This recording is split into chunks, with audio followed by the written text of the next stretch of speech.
મારું નામ અમન છે અને આજે હું જે વાર્તા કહેવા જઈ રહ્યો છું તે 100% સાચી છે. આજે પણ જ્યારે મને એ દિવસ યાદ આવે છે ત્યારે મારા આનંદના પાણી આવવા લાગે છે. મિત્રો, મારી ઉંમર 26 વર્ષ છે અને આ સ્ટોરી એ સમયની છે જ્યારે હું અભ્યાસ પૂરો કરીને ઘરે પાછો ફર્યો હતો. મારા ઘરે આવતાની સાથે જ બધા ખૂબ ખુશ હતા. પછી મારી નજર મારી ભત્રીજી નિશા પર ગઈ અને તેણે અચાનક મને ગળે લગાડીને કહ્યું, કાકા, તમે 4 વર્ષ પછી ઘરે પાછા આવ્યા છો. તમે મારા માટે શું લાવ્યા છો? તો મેં કહ્યું, માફ કરજે નિશા, હું તારા માટે કંઈ પણ લાવવાનું ભૂલી ગયો. આ વાત પર તે ગુસ્સે થવા લાગી. મિત્રો, હું તમને જણાવી દઉં કે મારી ભત્રીજીનું નામ નિશા છે. તે સમયે તે 19 વર્ષની હતી અને તેનું શરીર ખૂબ સુંદર હતું. તેની દૂધ જેવી સફેદ છે. મારા ભાઈએ કહ્યું, તું ત્યારે પાતળો હતો, હવે જાડો થઈ ગયો છે. તો મારી માતાએ કહ્યું, અમન, કૃપા કરીને તેને બહાર ફરવા લઈ જા અને ત્યાં તેને કંઈક સરસ ખવડાવો. મમ્મીએ આટલું કહ્યું કે તરત જ મારી ભત્રીજીએ કહ્યું, ઠીક છે, તમે મને સાંજે કોઈ સારી રેસ્ટોરન્ટમાં લઈ જજો. આ પછી જ્યારે સાંજ પડી ત્યારે મેં કહ્યું, દિશા, જમવા બહાર જઈએ. તેથી તે જ સમયે તે તેના ઘરેથી તૈયાર થઈને આવી હતી. હું બસ તેને જોતો જ રહ્યો. તેણે એટલું લાઇટ ટોપ પહેર્યું હતું. તેના સફેદ પગ જોઈને મારા મનમાં વિચિત્ર વિચારો આવી રહ્યા હતા. પછી મેં પાપાની બાઇક ચાલુ કરી અને તે મારા ખભા પર હાથ રાખીને બેસી ગયા.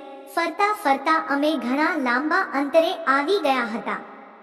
દિશાએ કહ્યું, અંકલ, ચાલો હવે ક્યાંક ખાઈ લઈએ. મેં કહ્યું, ઠીક છે. અમે એક રેસ્ટોરન્ટ શોધી રહ્યા હતા જ્યારે અચાનક વાતાવરણમાં વરસાદ શરૂ થયો અને દૂર દૂર સુધી અંધારું થવા લાગ્યું. તેથી મેં કહ્યું, દિશા, ચાલ ક્યાંક જમીએ અને સીધા ઘરે જઈએ. કાલે ફરી આવશું. આ વાત પર તે ગુસ્સે થવા લાગી. રસ્તામાં મેં એક જૂની રેસ્ટોરન્ટ જોયું જ્યાં રહેવાની સગવડ પણ હતી. તો મેં કહ્યું, ચાલ અહીં જઈએ.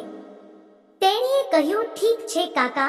અમે રેસ્ટોરન્ટમાં જમવા બેઠા કે તરત જ જોરદાર વરસાદ શરૂ થયો. દિશાએ કહ્યું, કાકા, હવે ઘરે કેવી રીતે જશું? તેથી મેં કહ્યું, રાહ જુઓ, મને કંઈક વિચાર કરવા દે. એક આધેડ વયની સ્ત્રી એ હોટેલ ચલાવતી હતી અને તે સમયે ત્યાં માત્ર હું, દિશા અને તે સ્ત્રી હતી. મેં રેસ્ટોરન્ટની મહિલાને પૂછ્યું, શું અમે આજે અહીં રહી શકીએ?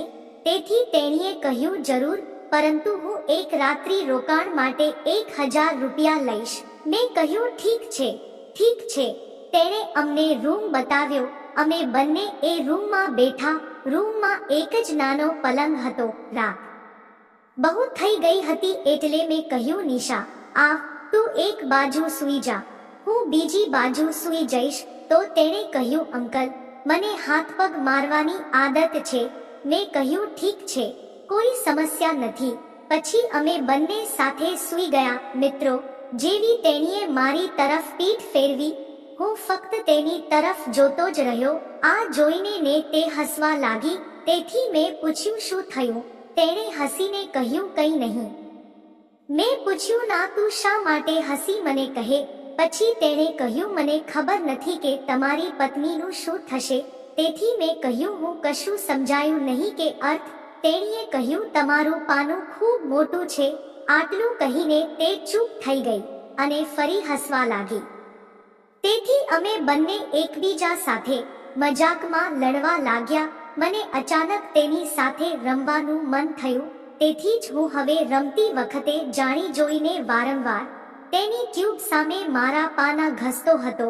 જ્યારે મેં આ કર્યું ત્યારે તેણીએ પણ મને ટેકો આપવાનું શરૂ કર્યું, કારણ કે તેણીએ તેનો એક પગ મારા પગ પર મૂક્યો અને રડવા લાગી. તેનો શ્વાસ ખૂબ જ ઝડપી થવા લાગ્યો. અંકલ, જો પપ્પાને ખબર પડી જશે તો તેઓ ખૂબ ગુસ્સે થશે.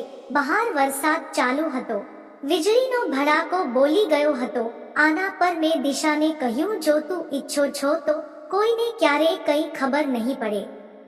વીજળીનો એક મોટો ચમકારો થયો આ પછી તેણીએ અચાનક મને ગળે લગાડ્યો અને મારા હાથને પકડી રાખવાનું શરૂ કર્યું અને પછી જે થયું એ જાણવા માંગતા હોવ તો વિડીયોને લાઈક કરી ચેનલને સબસ્ક્રાઇબ કરો. ફરી મળીશું એક નવા વિડીયોમાં.